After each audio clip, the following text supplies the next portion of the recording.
धन्यवाद। विधानसभेची निवडणूक लढण्याची ज्यावेळी चर्चा पक्षात झालं, अनेक लोकांची नावं आपण घेऊ शकतो। शरद भाऊ कुलकर्णी महाराष्ट्राचे जनरल सेक्रेटरी होते। सर्वांनी ठरवलं गोपाल शेट्टींनी विधानसभा लढायचं।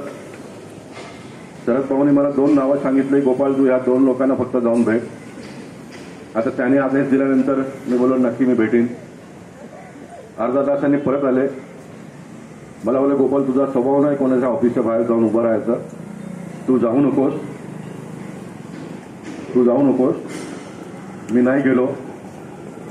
मला पक्षाने तिकीट दिलं।